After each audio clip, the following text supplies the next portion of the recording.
Bapak Ibu Saudara-saudara, mari kita berdoa untuk pembacaan dan perenungan firman Tuhan.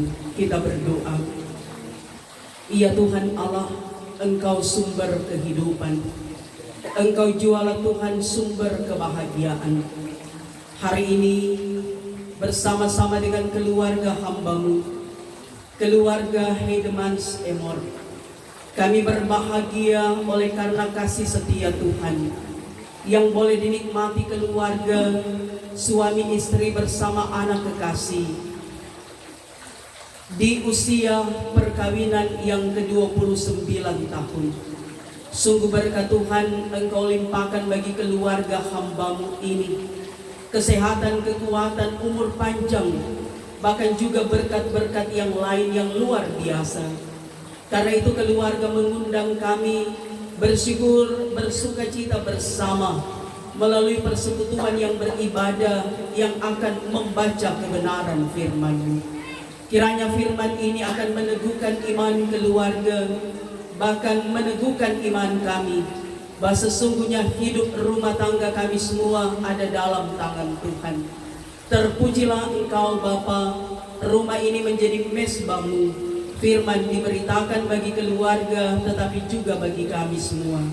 Dalam nama Yesus kami berdoa. Amin. Bapak Ibu Saudara-saudara keluarga Hedemans Emor yang bersyukur hari ini pembacaan Alkitab sebagaimana yang menjadi perenungan kita minggu berjalan ini dalam kitab Markus pasal 6 ayat 14 sampai ayatnya yang ke-29. Sekali lagi Markus pasalnya yang ke-6 ayat 14 sampai 29 dalam perikop Yohanes Pembaptis dibunuh. Raja Herodes juga mendengar tentang Yesus sebab namanya sudah terkenal dan orang mengatakan Yohanes Pembaptis sudah bangkit dari antara orang mati, dan itulah sebabnya kuasa-kuasa itu bekerja di dalam dia. Yang lain mengatakan dia itu Elia, yang lain lagi mengatakan dia itu seorang nabi sama seperti nabi-nabi yang dahulu. Waktu Herodes mendengar hal itu ia berkata, bukan, dia itu Yohanes yang sudah kupenggal kepalanya dan yang bangkit lagi. Sebab memang Herodeslah yang menyuruh orang menangkap Yohanes dan membelenggunya di penjara berhubung dengan peristiwa Herodias, istri Filipus saudaranya, karena Herodes telah mengambilnya sebagai istri. Karena Yohanes pernah menegur Herodes, tidak halal engkau mengambil istri saudaramu. Karena itu Herodias menaruh dendam pada Yohanes dan bermaksud untuk membunuh dia, tetapi tidak dapat. Sebab Herodes segan akan Yohanes karena ia tahu bahwa Yohanes adalah orang yang benar dan suci, jadi ia melindunginya. Tetapi apabila ia mendengarkan Yohanes, hatinya selalu terombang-ambing, namun ia merasa senang juga mendengarkan dia. Akhirnya tiba juga kesempatan yang baik bagi Herodias, ketika Herodes pada hari ulang tahunnya mengadakan perjamuan untuk pembesar-pembesarnya, perwira-perwiranya dan orang-orang terkemuka di Galilea. Pada waktu itu anak perempuan Herodias tampil lalu menari, dan ia menyukakan hati Herodes dan tamu-tamunya. Raja berkata kepada gadis itu, minta daripadaku apa saja yang kau ingini, maka akan kuberikan kepadamu. Lalu bersumpah kepadanya, apa saja yang kau minta akan kuberikan kepadamu sekalipun setengah dari kerajaanku. Anak itu pergi dan menanyakan ibunya, apa yang harus kuminta? Jawabnya, kepala Yohanes Pembaptis. Maka cepat-cepat ia pergi kepada raja dan meminta, aku mau supaya sekarang juga engkau berikan kepadaku kepala Yohanes Pembaptis di sebuah talam.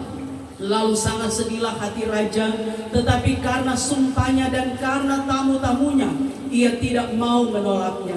Raja segera menyuruh seorang pengawal dengan perintah supaya mengambil kepala Yohanes.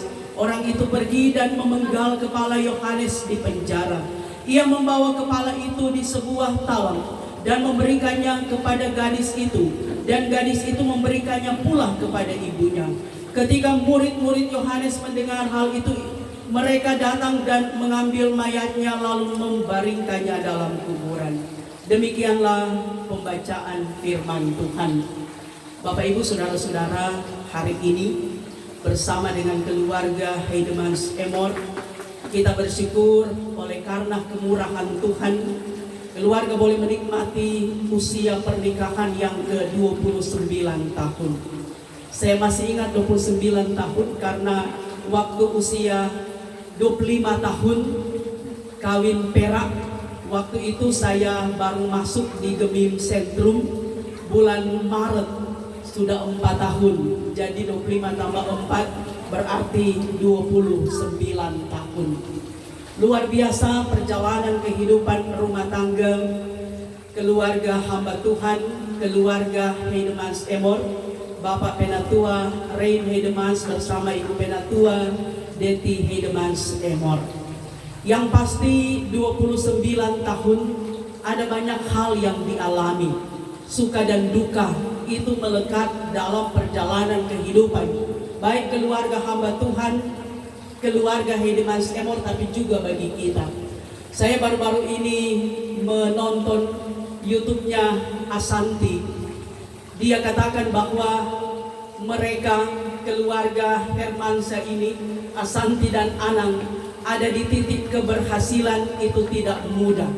Karena perjalanan rumah tangga mereka, dia katakan bagaikan naik roller coaster. Roller coaster itu kalau ibu bapak pernah ke Dufan naik halilintar. Di Manado juga ada di Transmart.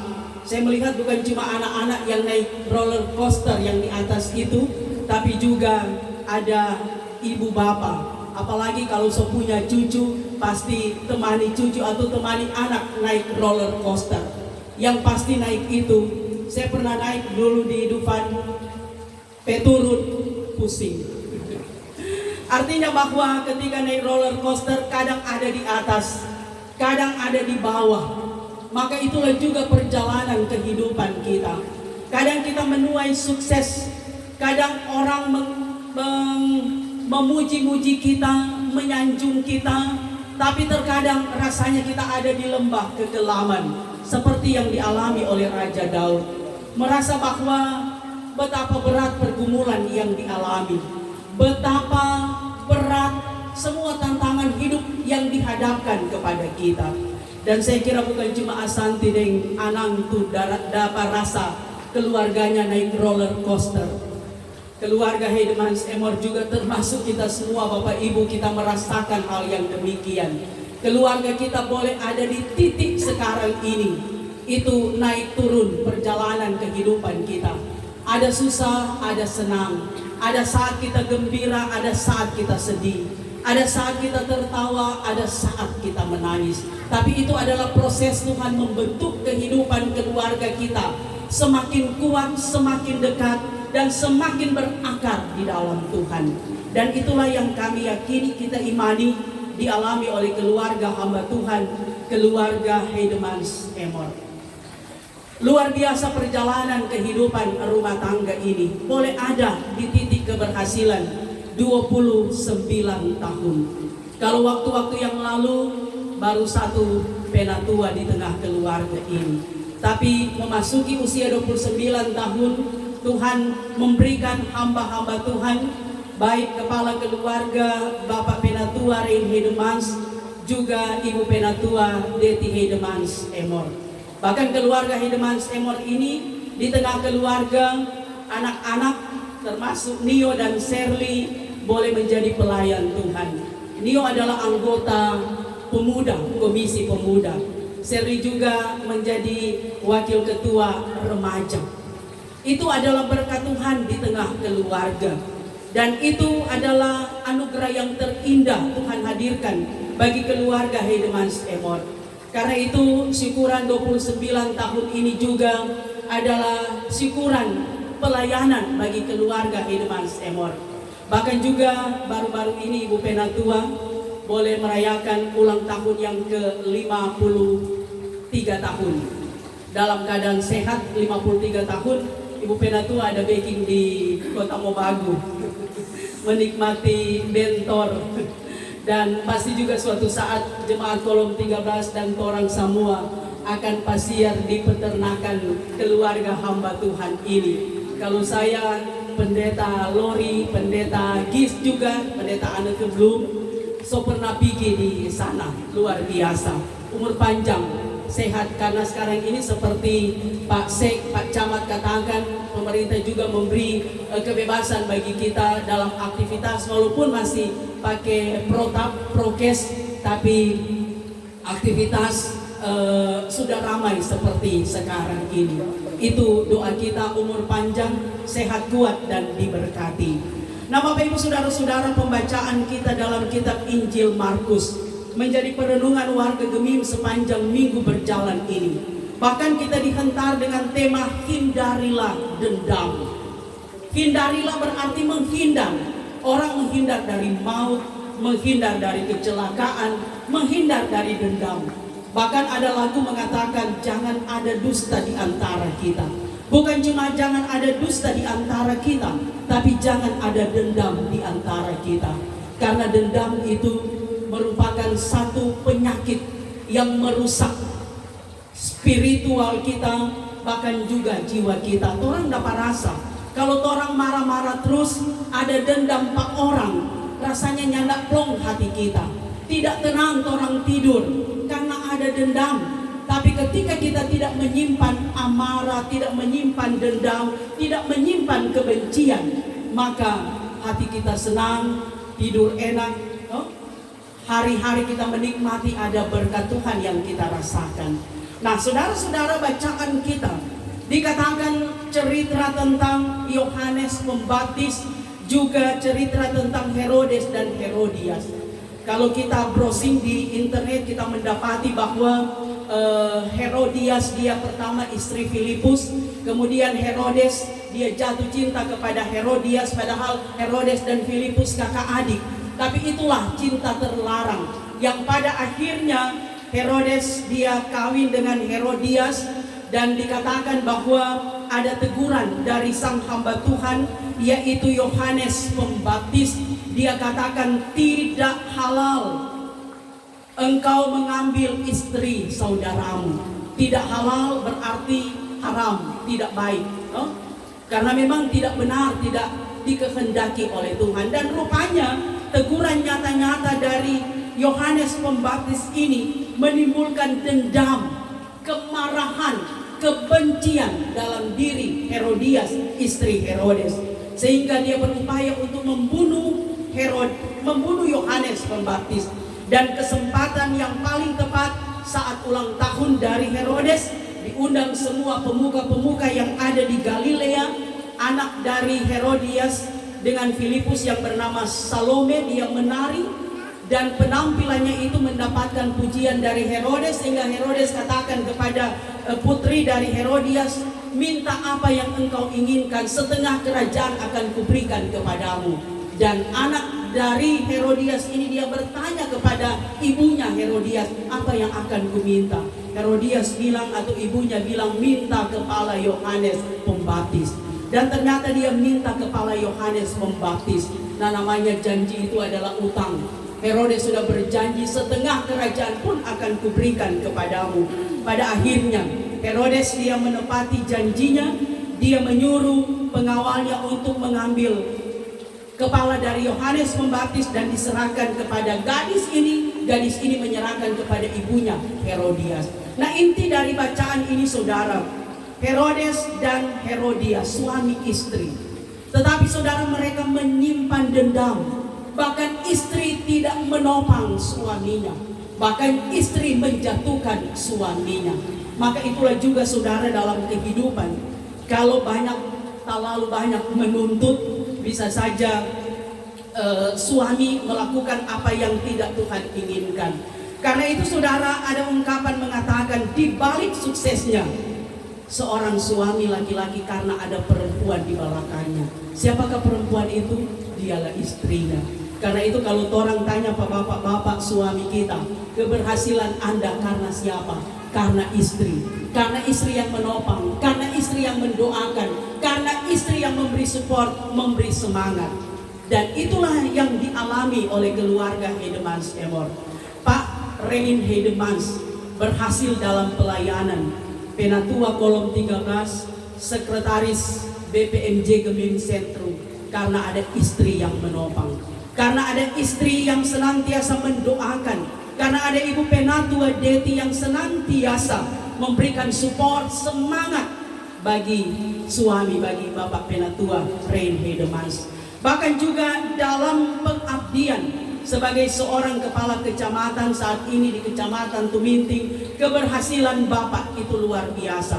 Bahkan saya baca status dari Pak Penatua, Ujang Panas, orang ajar kasih bersih ini God karena Pak Penatua Rein memang orang kerja, suka bekerja, itu luar biasa.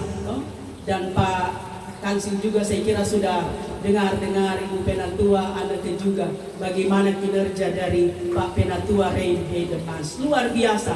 Kalau cuma mau bilang kerja itu kacang-kacang, apalagi Ibu Penatua Deti, orang tahu bersama, sangat inovatif, bahkan sangat kreatif dalam pelayanan. Karena itu melahirkan anak Nio luar biasa, Sherly juga luar biasa. Tadi waktu dari 40 hari pulang antar kostor di gereja, saya tanya, Ibu Penatua DTP otomotif masih ada, berarti masih di gereja. Kostor bilang, enggak, itu Nio ada bawa, Nio ada ikut ibadah remaja, peklar ibadah Nio antar semua di rumah Nio teman-teman. Luar biasa pengorbanan Nio, kesetiaan Nio dalam melayani. Tak sawang Pak Mami Deng Papi, Nio yang selalu melihat performance dari Mama dan Papa, yang selalu melihat kesetiaan Mama dan Papa, sehingga Nio juga aktif dalam kerja pelayanan. Juga Sherly sekali lagi boleh masuk komisi remaja, komisi pemuda, itu luar biasa. Dan tahun ini kalau tidak salah Nio akan keluar daerah melanjutkan studi. Walaupun Mama dan Papa, Mami dan Papi berat karena jauh, tapi jauh di mata, dekat di hati. Doa Mami dan Papi selalu ada bagi Nio, sehingga Nio tetap berhasil. Jadilah Yohanes Pembaptis yang selalu menyampaikan suara kebenaran, suara Tuhan dimanapun Nio berada. Sebagaimana Nio dibentuk dari kecil di keluarga yang takut akan Tuhan, maka ketika mau keluar, Mami dan Papinya tidak ragu lagi, karena Nio sudah dibentuk menjadi anak yang takut akan Tuhan. Saya percaya juga keluarga Hedemans Emor akan terus menjadi Yohanes Pembaptis, menyampaikan suara kebenaran, suara Tuhan. Dan bagi kita semua diingatkan, jangan menjadi seperti Herodias, hindarilah dendam. Karena dendam itu akan merusak hati kita, merusak pikiran kita, merusak iman kita, merusak jiwa kita. Mari kita lepaskan pengampunan antara satu dengan yang lain. Sama dengan bacaan kita minggu yang lalu, Filemon dia menerima Onesimus. Walaupun Onesimus so baking salah kepada Filemon, tapi Filemon dengan kasih menerima. Itulah juga kehidupan kita. Suami istri juga saya kira Pak Penatua Rein, Ibu Penatua Deti boleh ada di titik 29 tahun, kilometer 29 itu panjang perjalanan, luar biasa, menikmati berkat Tuhan karena saling memahami, melepaskan pengampunan, karena saling menyayangi, karena saling mendoakan, saling menopang, sehingga keberhasilan, sukses, bahkan berkat Tuhan boleh dinikmati di usia perkawinan 29 tahun. Saya juga percaya Ibu Bapak, semua kita boleh ada di titik sampai sekarang ini, karena semua rumah tangga pasti bergumul. Pendeta pun manusia, tetap ada dalam pergumulan. Dan ketika Tuhan bawa, kadang pergumulan itu ada di titik nadir paling bawah, di sanalah Tuhan memproses kita sebagai testimoni kita, kesaksian kita bahwa Tuhan Yesus baik. Tuhan Yesus tidak pernah meninggalkan kita. Dan itulah juga pasti dialami keluarga hamba Tuhan, keluarga Hedemans Emor. Tuhan Yesus baik, Tuhan Yesus luar biasa. Bahkan kalau tidak salah 3 tahun lalu Kang Bu, ketika itu kejadian yang sangat tragis terjadi, diancam tengah malam, sangat menakutkan, sepertinya ada di ujung memang di lembah kekelaman, Tapi setelah kejadian di keluarga Hedemans Emor, ini perampok-perampok yang ada di Manado ini Sonyanda ada lagi. Karena memang mereka dari luar. Itu luar biasa jadi kesaksian. Dan Tuhan bisa melepaskan keluarga dari pergumulan yang berat ini. Bahkan juga dari kerikil-kerikil tajam. Boleh menikmati titik kebahagiaan. Ada di 29 tahun. Sekali lagi, walaupun kadang naik seperti naik roller coaster, kadang di atas, kadang di bawah, susah senang dinikmati. Tapi Tuhan menjadi gembala bagi keluarga, Tuhan menjadi nahkoda yang terus menyertai perjalanan kehidupan hamba Tuhan ini, sehingga tetap eksis, tetap bersuka cita, tetap bersyukur, dan Tuhan menyediakan berkat-berkat yang indah bagi keluarga sekarang dan selama-lamanya. Amin. Demikianlah kebenaran firman Tuhan. Kita dengarkan puji-pujian dari pria kaum Bapa. Disilakan.